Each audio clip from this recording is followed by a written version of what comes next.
Cri de désespoir entendu devant le palais de justice à Nîmes. Depuis plus de 4 ans, Karine Trapp, maman de 2 enfants, se bat afin de récupérer ses 2 enfants. Aujourd'hui, nous sommes là pour une raison bien particulière. Karine, c'est une maman qui est prise dans les mains de la justice, qui est prise dans un imbroglio, mais alors pas possible. Écoutez, et s'il vous plaît, partagez ce live. Il y va de la vie de Karine, parce qu'elle fait la grève de la faim. Aujourd'hui, elle a entamé une grève de la soif. On en est où actuellement ? Alors, 3-4 mois, premier diagnostic, c'est de façon incontestable l'emprise qui a été subie par ma cliente durant toute la vie commune avec son compagnon, dont est issu l'enfant, pour lequel elle se bat depuis plusieurs années. Ça, c'est un premier constat. Le deuxième constat, c'est la perte de force et de crédibilité que cette jeune femme a pu avoir pour se faire entendre devant les juges, ses juges. Troisième constat, c'est que fort de cette situation, celui qui est l'auteur de l'emprise n'a eu de cesse de multiplier certains nombres d'infractions, dont notamment celui de non-représentation d'enfants et, plus grave encore, la tentative, qui dans un premier temps était une tentative, aujourd'hui elle est consommée, d'escroquerie au jugement. En quoi ?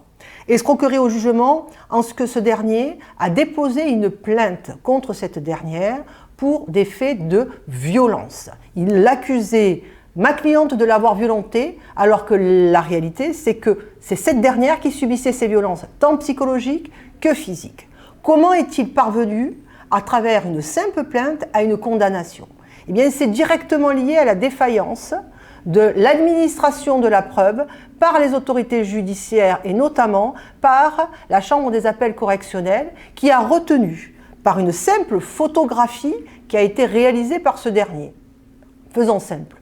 Il prend une photo de lui avec des lésions qui sont constatées au niveau de son visage et il dira « Voyez, cette photo et les lésions que vous constatez ont été perpétrées par ma cliente. » Et alors même qu'il n'y aura aucune vérification sur cette photo, d'une part, vérification donc de la date à minima de la photo au moment où elle a été prise, alors même qu'il ne communiquait aucun certificat médical, eh bien la Cour d'appel estimera que la matérialité de l'infraction est suffisamment caractérisée, son imputabilité suffisamment caractérisée, et ma cliente eh bien, sera condamnée. Alors aucun pourvoi en cassation ne sera réalisé parce que ça demande des moyens, un coût qu'elle ne pouvait pas avancer.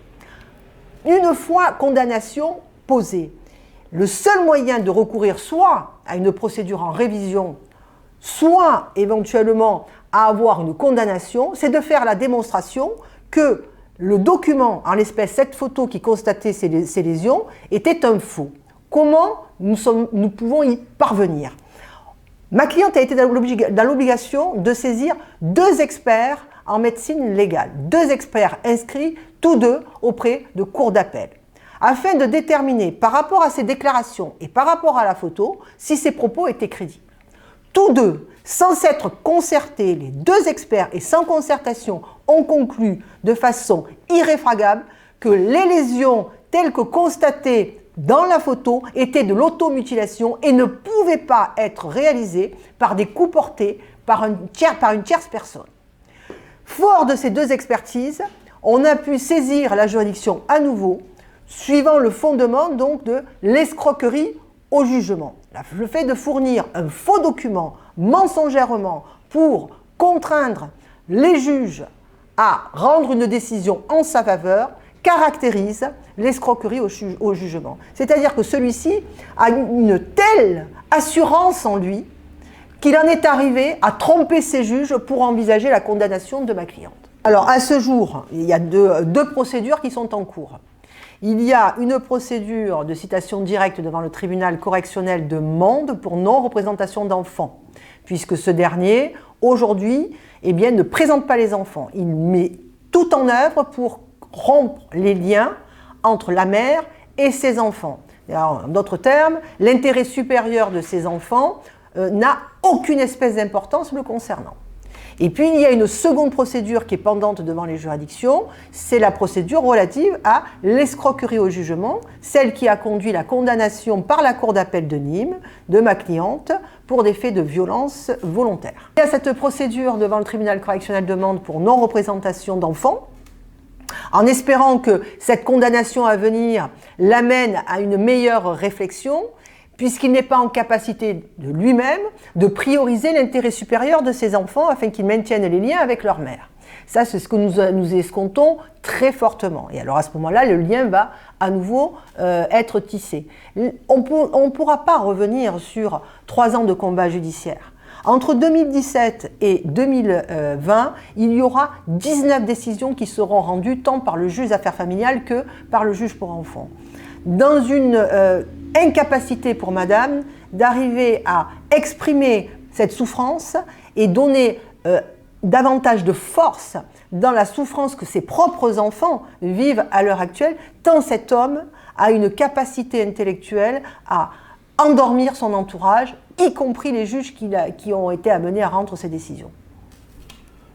Alors ça permet d'ailleurs, quand on étudie le dossier, de se rendre compte, à minima, s'il a réussi à tromper la religion des juges, c'est dire sa capacité de manipulation. À partir de là, imaginez sa compagne qui était sous emprise. Imaginez dans l'intimité ce que cet homme est en capacité de faire. C'est quoi l'emprise? Concrètement, l'emprise, c'est quoi? On peut le schématiser, je l'explique de façon récurrente à mes clients, on peut le schématiser en 4 étapes. Il y a la première étape, la belle histoire, ce coup de foudre, qui fait que, ce qui caractérise souvent d'ailleurs la première étape de l'emprise, c'est une mise en couple immédiate. Hein, c'est ce qu'on appelle véritablement l'amour charnel, l'amour passionnel. Vous êtes la plus belle, vous êtes la meilleure, etc. Faille narcissique gargarisée, le couple se met rapidement ensemble. Deuxième étape, c'est l'étape que l'on qualifie de tension. Cette tension, la victime ne la comprend pas. Elle ne comprend pas cette tension et elle va être dans la perspective de rechercher le lien de causalité qui conduit à cette tension. Vous savez, le cerveau, il est assez complexe, il a besoin de réponses. La tension doit se distinguer du conflit. Le conflit est interréactif. La tension, vous avez une victime qui subit et un auteur qui la place pour permettre une certaine ascendance sur sa victime. La troisième étape, c'est l'expulsion de cette tension qui se manifeste soit à travers une violence verbale, soit à travers le dénigrement, soit à travers des violences physiques. Le cerveau est en permanence encore dans l'incompréhension et la recherche de ce lien de causalité. Pour quelle raison j'ai été victime de cette tension? Pour quelle raison j'ai été victime de cette violence? Qu'est-ce que j'ai fait pour en arriver à ce stade-là? Nous arrivons à ce moment-là à la troisième étape. La troisième étape, c'est l'étape de réconciliation. L'auteur va expliquer à sa victime que s'il a agi de la sorte, c'est parce qu'elle-même s'était comportée de telle ou telle façon. Et le cerveau qui était en permanence dans la recherche du lien de causalité, il a sa réponse. Ah mais c'est sûr, si je n'avais pas été méchante, si je n'avais pas agi de telle façon, eh bien il n'y aurait pas eu cette tension. Donc il a sa réponse, et à partir de cette réponse, eh bien la victime va nourrir ce qu'on appelle un sentiment de culpabilité. Et quand vous êtes dans le cadre d'un sentiment de culpabilité, que faites-vous? Eh bien vous mettez tout en œuvre pour vous racheter. Et là, l'auteur a lui expliqué, tu vois, chérie, quand tu te comportes bien, eh bien tout va bien.